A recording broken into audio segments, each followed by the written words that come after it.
Hola a todos, bienvenidos a un nuevo Living con Expertos, organizado por la Federación Argentina de Cardiología y auspiciada por el laboratorio PTC. Mi nombre es Horacio Simondi, soy el jefe del Servicio de Cardiología del Hospital Italiano de Córdoba y actual secretario nacional de docencia de la Federación Argentina de Cardiología. Hoy nos convoca un tema muy interesante que está titulado Amiloidosis hereditaria, fenotipo mixto. Y para lo cual tenemos como invitados a dos expertos en el tema que nos van a ilustrar sobre la visión de un neurólogo. Para eso la hemos convocado a Gisela Zanga. Gisela es médica neuróloga, especialista en neuroinmunología y neuromuscular del Hospital César Milstein y del Hospital de Alta Complejidad de la Cuenca Alta de Cañuelas. Y para darnos la visión desde el punto de vista cardiológico, lo hemos convocado a Ariel Pizzu, quien es médico cardiólogo, magíster en cardiología, que trabaja en el Centro Médico Qualitas de Chaco y que forma parte de un grupo multidisciplinario del manejo de pacientes con amiloidosis en Chaco. Bienvenidos a ambos, le agradezco mucho estar hoy conectados e ilustrarnos un poco con esta patología. Bueno, sabemos que la amiloidosis, si bien es una enfermedad de baja prevalencia, yo diría que hasta hace un tiempo la consideramos como una enfermedad rara, con el surgimiento de las nuevas técnicas de diagnóstico que ya vamos a conversar y de la posibilidad de tratamiento para los pacientes afectados. Está creciendo o está aumentando el surgimiento de nuevos pacientes, por decirlo de alguna forma. O sea, cada vez vemos más y más pacientes en los consultorios. Creo que a partir del conocimiento más profundo de la enfermedad, al menos en cardiología es así. Vos me dirás, Ariel, pero no hay congreso de actividad física actividad científica que asistamos y que no se hable de amiloidosis. Bueno, yo quería preguntarle a Gisela, ya que ella es neuróloga, si nos podía definir un poco esto de amiloidosis hereditaria y qué hablamos cuando hablamos de fenotipo mixto. Muchas gracias, Horacio, por la presentación. Gracias por este espacio y bueno, nada, un poco les voy a tratar de dar mi experiencia del fenotipo mixto desde el abordaje neurológico. La amiloidosis, primero definamos amiloidosis. La amiloidosis es un conjunto involucra un conjunto de patologías, de enfermedades por depósito de una proteína normal, anormalmente plegada. En el caso de la amiloidosis hereditaria por transtirretina, lo que ocurre básicamente es una proteína, esta proteína mal mutada, digamos, genera un mal plegamiento de la proteína y que normalmente es tetramérica, se digrega en lo que se llaman monómeros y dímeros, y este mal plegamiento genera el depósito de fibrillas en el espacio extracelular, eh, dependiendo del tejido afectado, afectación, tanto en el caso del depósito a nivel cardíaco, la afectación cardíaca, y en el caso neurológico, el depósito en el nervio periférico, la neuropatía periférica, que es la afectación más prevalente de la parte de neurología. Em, no sé si No, sí, digo. ok, Gisela. Bien, Hablamos, Ariel, de amiloidosis hereditaria por transtiretina. Y bueno, esto estamos encasillando, pero bueno, vos nos podés explicar, hay diferentes tipos de amiloidosis y bueno, cada cual tiene su particularidad. ¿Querés hacernos un poco disgregar ¿qué tal? los cuadros de esta patología? Bueno, bueno, muchas gracias Horacio por la presentación, gracias Gisela por compartir este webinar. y gracias a la Federación Argentina de Cardiología por considerarme para esta charla. Bueno, yo creo, tal cual lo dijo la doctora Gisela, en realidad la amiloidosis es un conjunto de enfermedades que se caracterizan por un fenómeno común, que es que proteínas anormalmente pierden su estado natural, se van a disgregar, mal plegar y se van a depositar en diferentes órganos, entre esos principalmente el corazón y el sistema nervioso periférico y autonómico.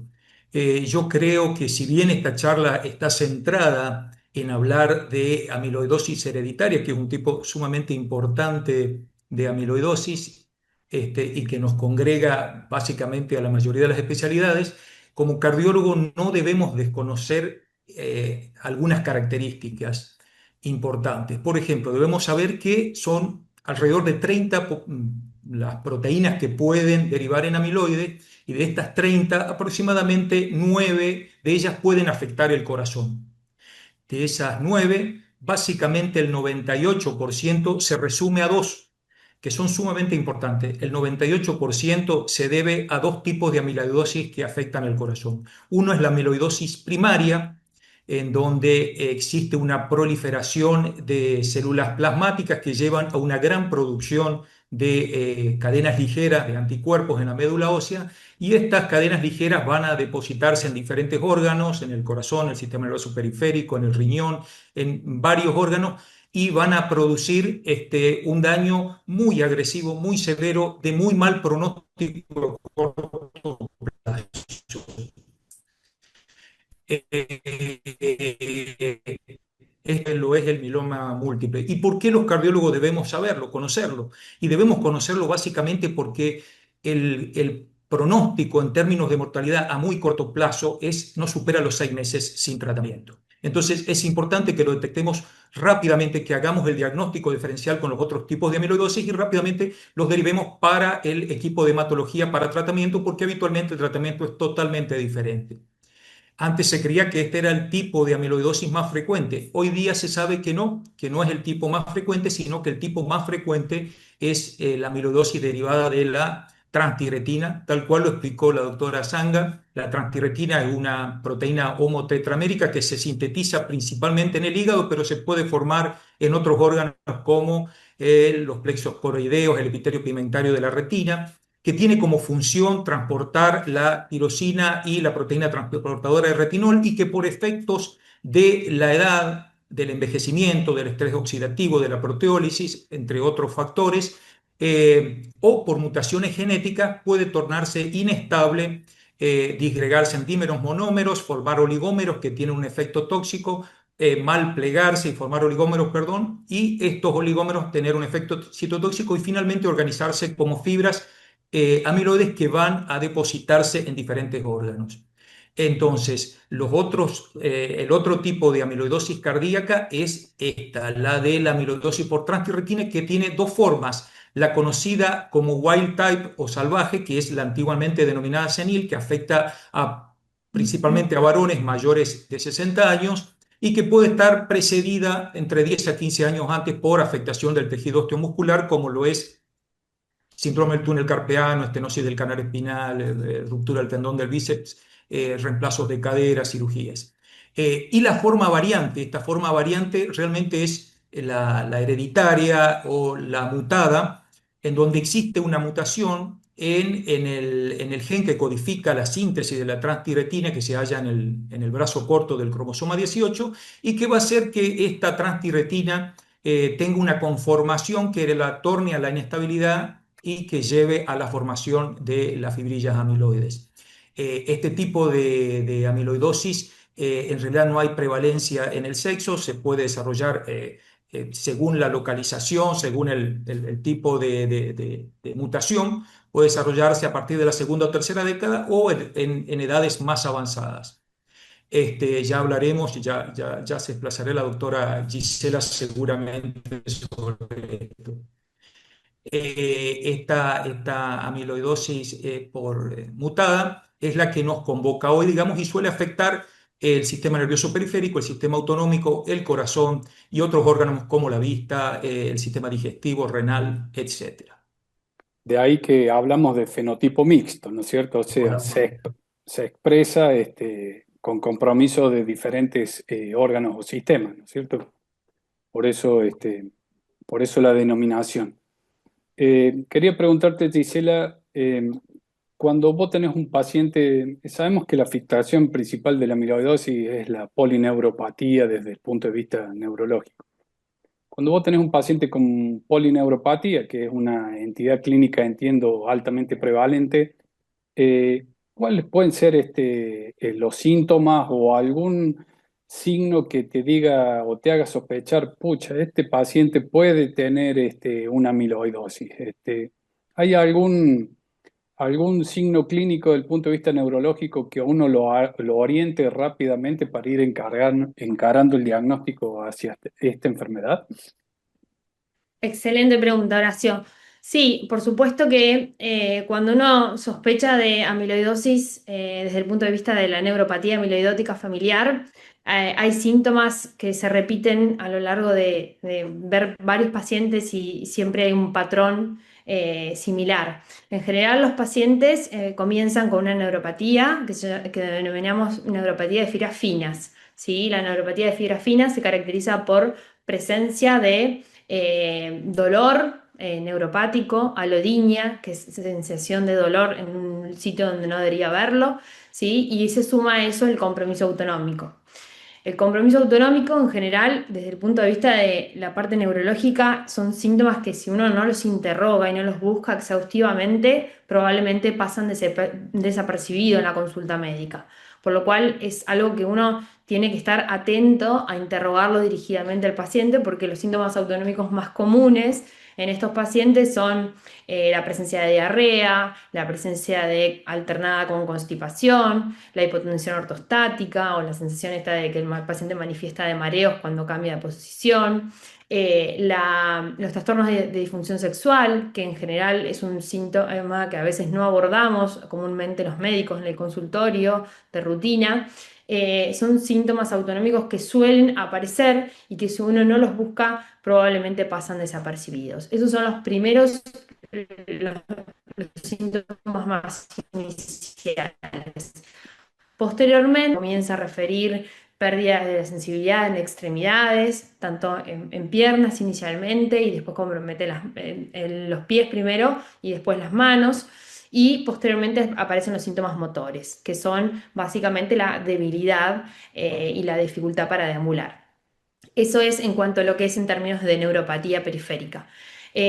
Un signo y un síntoma bastante común que solemos encontrar en estos pacientes es el síndrome del túnel carpiano, que aparece en 2/3 de los pacientes y en general cuando es bilateral es un signo bastante característico de esta afectación y en general uno debería sospecharlo, no es que todo túnel carpiano es una amiloidosis hereditaria, eso es lo que deberíamos transmitir, pero sí cuando el compromiso es bilateral, cuando el paciente recidiva después de una cirugía, cuando tiene una historia familiar de túnel carpiano en la familia, ¿sí? O cuando el paciente tiene un túnel carpiano sin factores de riesgo, por ejemplo, que no hace actividades manuales que justifiquen, digamos, porque sabemos que es una patología muy común ocupacional.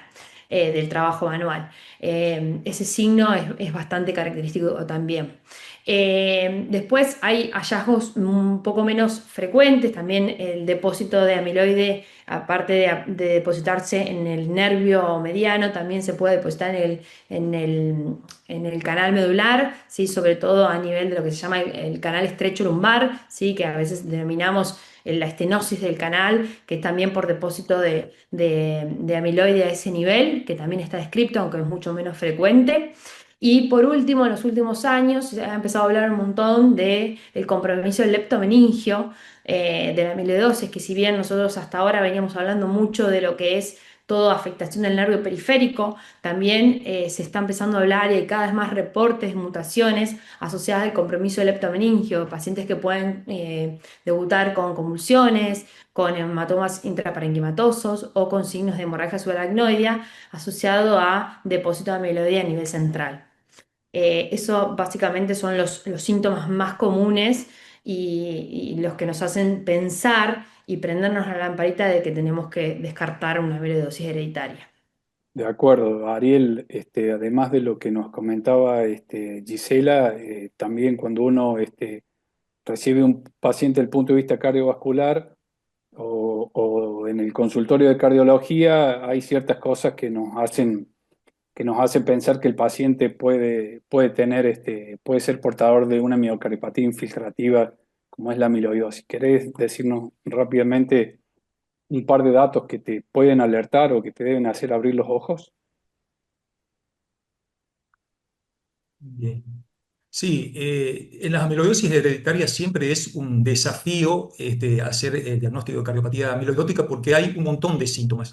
Nosotros debemos saber que por la fisiopatología, estas fibras amiloides se van a depositar en espacio intersticial y van a generar una reducción en la compliance del miocardio, y esto va a llevar al desarrollo de una miocardiopatía infiltrativa, al desarrollo de una insuficiencia cardíaca de tipo diastólico con fracción de eyección preservada, o que digamos, pueda avanzar hacia una insuficiencia cardíaca con fracción de eyección deprimida en estadios más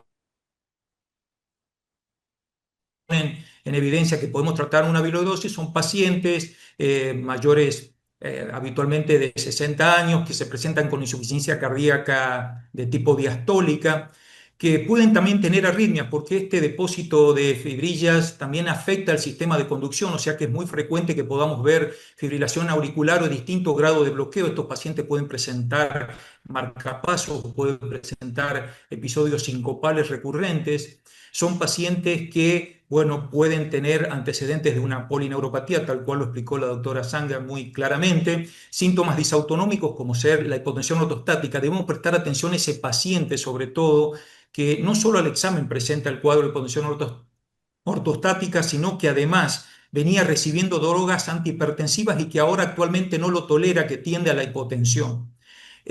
También pueden tener estos pacientes antecedentes por parte de su disautonomía de los cuadros digestivos, genitourinarios, disfunciones sexuales, tal cual lo explicó la doctora. Y también antecedentes de afectaciones osteomusculares, eso como ser el túnel carpiano.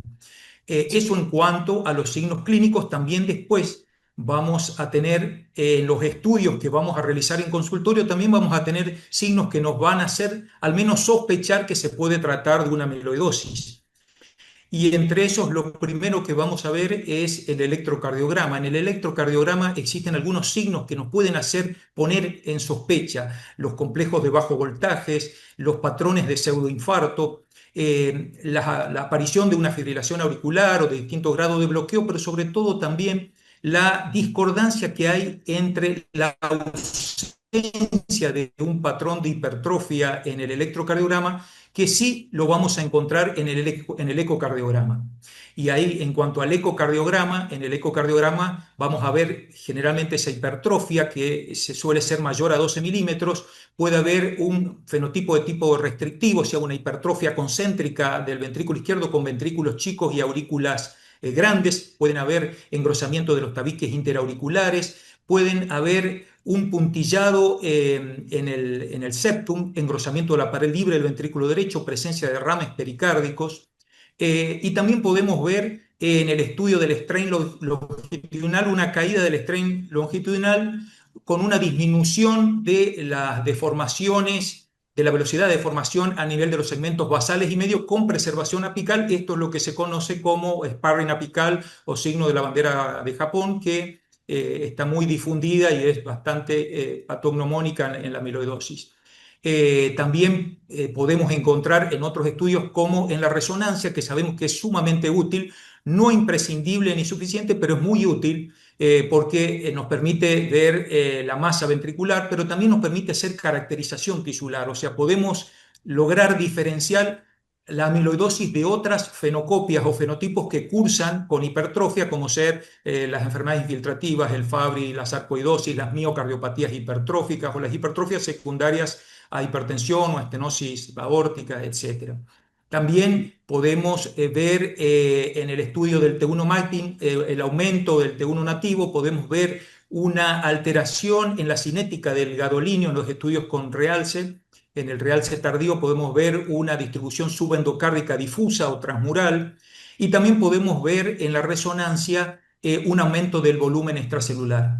Inicialmente les dije que no es una prueba, es sumamente valiosa, pero no es imprescindible, porque nosotros a partir de las otras red flags ya podemos pasar a los métodos diagnósticos, digamos, definitivos de cardiopatía amiloidótica. Y tampoco es un método suficiente, porque si bien podemos diferenciar de otras fenocopias hipertróficas, no nos permite distinguir entre las formas de amiloidosis por transtirretina de las amiloidosis AL o primaria, y tampoco las formas salvajes de amiloidosis por transtirretina de las formas mutadas. Ya. Estos son los métodos que nos van a poner en evidencia. Después ya pasaríamos a los métodos diagnósticos, que han tenido un amplio desarrollo en los últimos años. Sí, que han cambiado un poco, como decíamos al principio, la La historia historia. de la enfermedad. Yo les hacía esta pregunta de manera individuales a ustedes porque sé que ustedes trabajan en equipos multidisciplinarios y por ahí a lo mejor uno, estando en el consultorio de neurología, ya te llega un paciente referenciado o lo discuten en su grupo de trabajo, como que este es un paciente con amiloidosis, y uno ya lo ve desde otra manera. Pero por ahí, al menos es lo que a mí me pasa en la práctica diaria, no tengo esta conexión tan directa y a lo mejor me llega un paciente, directamente a cardiología por una consulta o con el resultado de un ecocardiograma, con un electrocardiograma. Y bueno, y por eso les preguntaba puntualmente de cada una de sus especialidades qué es lo que nos debía alertar. Este, hablamos de una patología en particular de esta patología hereditaria, y vos nos decías, Ariel, las mutaciones que podían darse. Yo quería preguntarles, cuáles eran las variantes más frecuentes, o sea, cómo uno llega al diagnóstico de que la enfermedad es hereditaria, o sea, esa mutación, cómo la diagnostican, como para que nos enteremos todos, y cuáles son las mutaciones más comunes que tenemos en nuestro medio, y qué implicancia tiene esa mutación, digamos. Hay mutaciones que dan más cardiopatía, hay mutaciones que dan más neuropatía. ¿Quieren comentarme algo de eso? Sí, si querés te comento Mm. inicialmente desde el punto de vista neurológico. Con respecto a, desde el área neurológica, cuando tenemos un paciente con alta sospecha de amiloidosis familiar, lo que podemos hacer es el testeo genético. Si bien desde el punto de vista, podemos hacer estudios electrofisiológicos previamente, como confirmar la neuropatía con el electromiograma o con un estudio que se llama QST, que es para detectar el daño de fibras finas, que es el síntoma más precoz de la enfermedad. Lo que podemos nosotros, es pedir un testeo genético a través de una muestra de saliva o una muestra de sangre. Lo que hacemos es buscar, o pedir el panel completo genético de neuropatías, o pedir específicamente la mutación de la transtirretina, que también está disponible en kits comerciales, y después también se puede hacer la secuenciación del exoma completo. Esas son las tres formas que se puede hacer para obtenerlo. La realidad es que, el acceso está bastante accesible para poder, todos los médicos ante la sospecha poder hacer el diagnóstico, así que es muy importante la alta sospecha. Y con respecto al resultado, en general, digamos, el resultado es que hoy en día hay más de 140 mutaciones descritas del gen de la transtirretina como patogénicas causantes de la enfermedad. Digo esto porque hay otras que son de origen incierto, todavía no están del todo probadas, digamos, los casos no son suficientes como para demostrar su patogenicidad, y otros, digamos, que por ahora no son patogénicas. Entonces es muy importante que estemos dentro de esas 140 mutaciones evidenciadas. Dentro de las mutaciones que hay quizás la más reconocida a nivel mundial y la más frecuente es la VAL50MET. ¿sí? En general las mutaciones son de tipo missense, o sea, el cambio de un aminoácido por otro.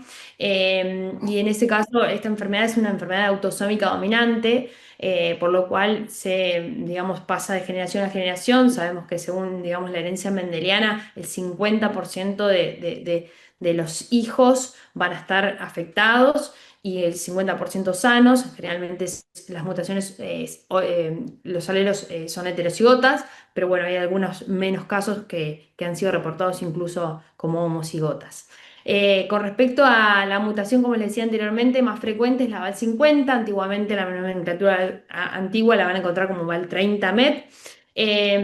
Y desde el punto de vista neurológico hay dos formas de presentación: la presentación temprana, que es la presentación más comúnmente de afectación predominantemente neurológica, que aparece en individuos jóvenes de alrededor de los 30 años, donde digamos, el reloj va hacia lo que es más el compromiso neurológico. Y después está la VAL50-MET de inicio tardío, que es en los pacientes más cercanos a los peri 60, ¿sí? En el cual ya se ve un fenotipo más bien mixto, es decir, que tienen compromiso neurológico y cardiológico. Y después tenemos algunas variables que no quiero meterme en el área de Ariel, pero tenemos en el otro extremo la variable predominantemente cardiológica, que es la VAL142 y los isoleucina. Hay otras variables reportadas, hay otras mutaciones reportadas en nuestro medio, pero esas son las más prevalentes que encontramos habitualmente. En mi experiencia, la realidad es que si bien uno divide las aguas y dice, bueno, este fenotipo cardíaco, un poco de ambas. O sea, en general tienen algo neuro mínimo y algo neurocardio. Siempre tienen algo de ambas especialidades, así que es muy importante, bueno, el trabajo en equipo y multidisciplinario para poder hacer un diagnóstico precoz y acertado. De acuerdo. Este, Muy bien. nos quedan unos 5 minutitos. Uh, Se pasó volando el tiempo, pero me gustaría que desde el punto de vista de ustedes pudieran decirnos 2 palabras del tratamiento y del pronóstico de estos pacientes. Ariel, si querés meter una pistita en todo lo que mencionaste, sí. no Y dijimos el centellograma con Piro claro, para el sí, sí, me diagnóstico parece y sumamente importante, dale. digamos. Sí, bien, a partir de todas estas sospechas, digamos, de la alta sospecha diagnóstica, de todas estas red flags que te mencioné a través de la clínica y de los estudios, debemos tener una alta sospecha y a partir de ahí, ¿cómo vamos a diagnosticar que estamos ante la presencia de una cardiopatía amiloidótica por transtierretina? Bueno, vamos a ir hacia una centellografía. Hoy día se hacen las centellografías con difosfonatos. Esa centellografía con difosfonato sumado a los test hematológicos que descartan la presencia de una amiloidosis primaria, o sea, los valores normales de la relación kappa lambda de las cadenas libres eh, y la ausencia de una proteína monoclonal en sangre y orina por inmunofijación. De esa manera vamos a estar descartando una amiloidosis primaria. En cuanto a la gammagrafía, vamos a utilizar estos marcadores que son los fosfonatos y vamos a ver el grado de captación a nivel cardíaco y vamos a determinar lo que se conoce como escala de Perugini, o sea, vamos a comparar la captación del fosfonato a nivel del corazón y vamos a ver la captación a nivel de las costillas y el esternón. Un grado de captación 2 o 3, que es una captación en el corazón similar a las costillas en el grado 2 o mayor a las costillas en el grado 3, con la ausencia de proteína monoclonal, nos pone prácticamente en un 100% en un diagnóstico de una amiloidosis cardíaca por transtierretina. A partir de ahí, y tenga la edad que tenga, el paciente tenga antecedentes familiares o no, siempre se debe descartar que se trate de una amiloidosis wild type o una hereditaria. ¿Y cómo lo hacemos? Haciendo la secuenciación del test,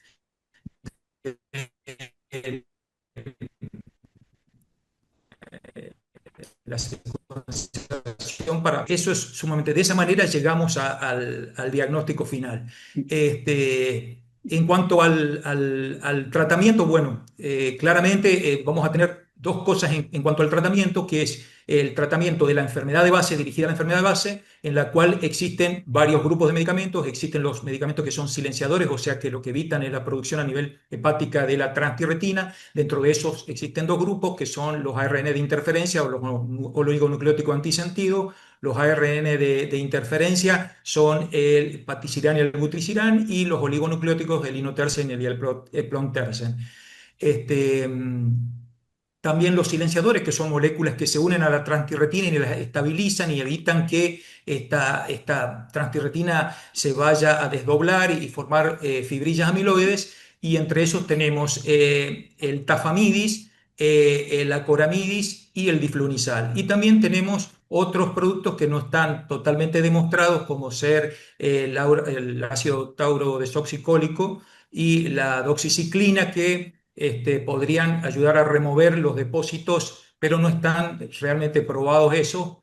Actualmente hay otras terapias con anticuerpos monoclonales que pueden ser más efectivas. En cuanto a lo que está demostrado que puede reducir la mortalidad a nivel cardíaco, es el uso de silenciadores. Eso es el único tratamiento que está aprobado en la Argentina, que es con tafamidis a partir del estudio ATRAC, que redujo la mortalidad de las internaciones por insuficiencia cardíaca por el uso del tafamidis. A dosis de En Estados 60. Unidos también y en la Unión Europea está aprobado el acoramidis desde el año pasado y este año. Y este año se aprobó un silenciador, que es el butiricirán, a partir de los resultados del estudio Helios-B en los pacientes que tienen cardiopatía y neuropatía combinada. O sea, estos pacientes que tienen este fenotipo mixto, que es el más frecuente en nuestro medio. De acuerdo, nosotros usamos dosis de 61 miligramos y en neurología, ¿qué usan, Gisela? Con respecto a neuro, si bien usamos las drogas disponibles, en general usamos todas, hay distintos niveles de acuerdo al compromiso neurológico. Nosotros, para evaluar, digamos, el grado de compromiso, utilizamos una escala que se llama escala de Coutinho, que lo que evaluamos es básicamente la capacidad de deambulación que tiene el paciente. Entonces, dependiendo de la escala, usamos lo que es la escala. Tiene tres estadios: la escala de Coutinho. El estadio 1 es el paciente que tiene síntomas sensitivos mínimos.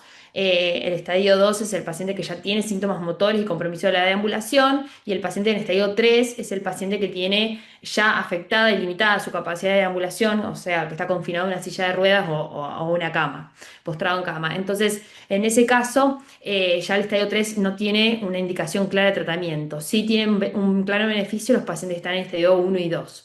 En cuanto a las drogas utilizadas para las formas neurológicas de la amiloidosis hereditaria, como les decía, en el estadio 1 y 2 utilizamos para la forma polineuropática pura, está aprobado el tafamidis de 20 miligramos.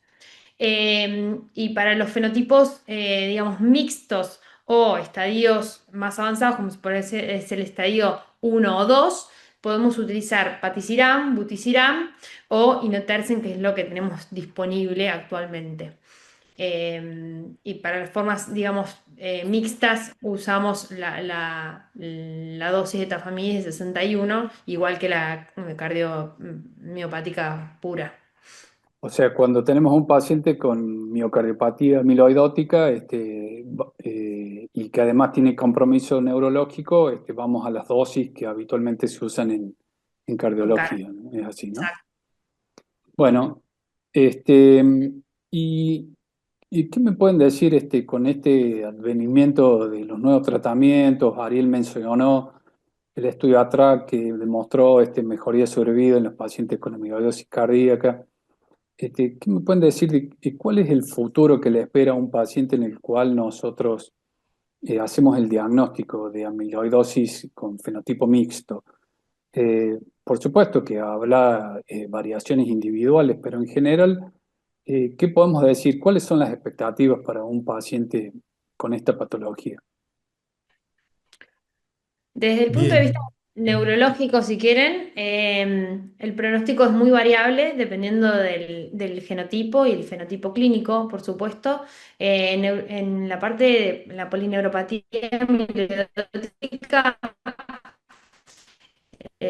las sobrevividas sin tratamiento, la enfermedad es una enfermedad letal, por lo cual sin tratamiento sobrelleva la muerte al cabo de ese tiempo.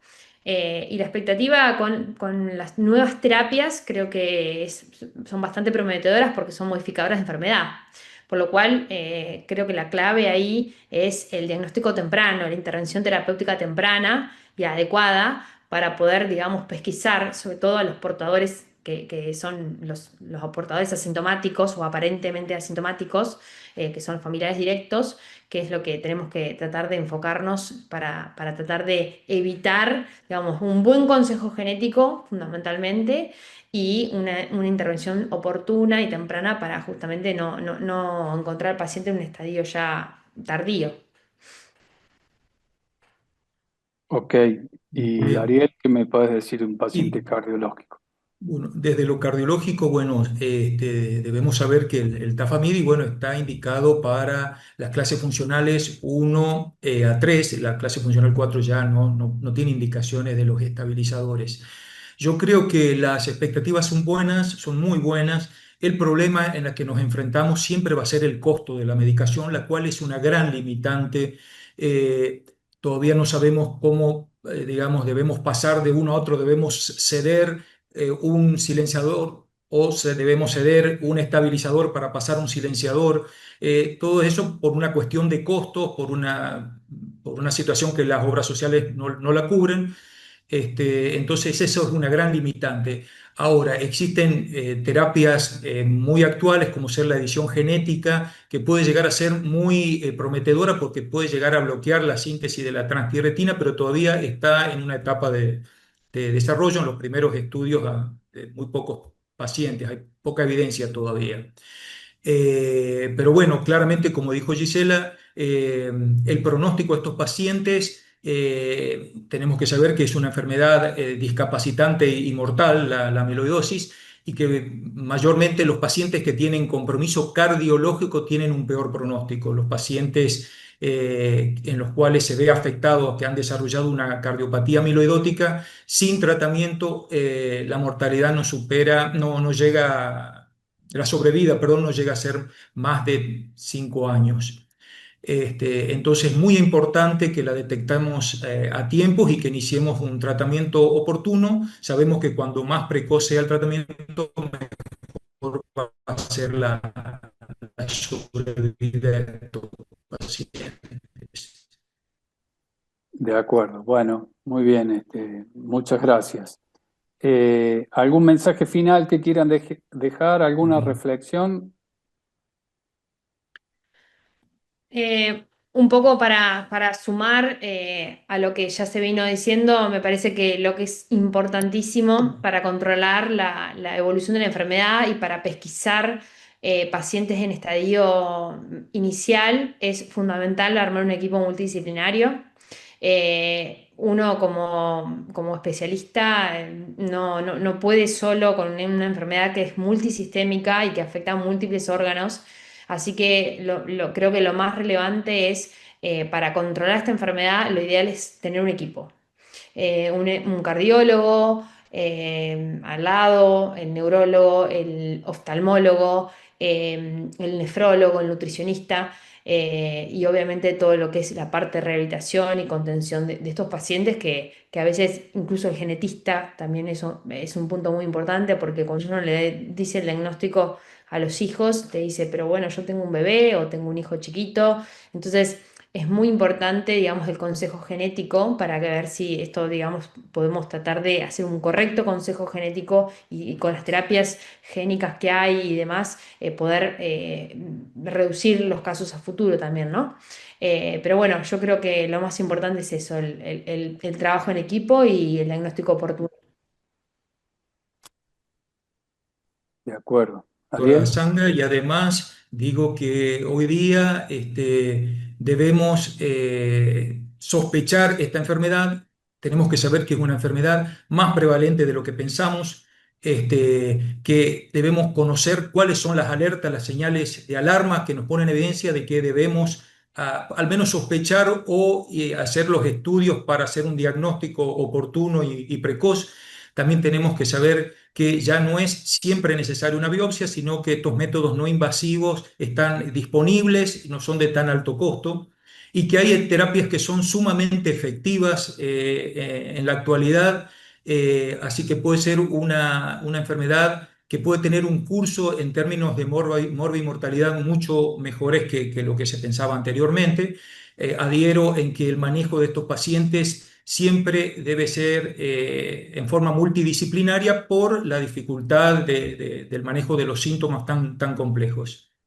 Y bueno, nada más. Bueno, muy bien. Bueno, muy agradecido. La verdad que excelente reunión que hemos tenido. Aprendemos cada vez más de esta enfermedad que ya no es una enfermedad rara ni poco prevalente. Le mando un saludo a todos y gracias nuevamente. Bueno, muchas Muchas gracias. gracias. Gracias. Hasta luego.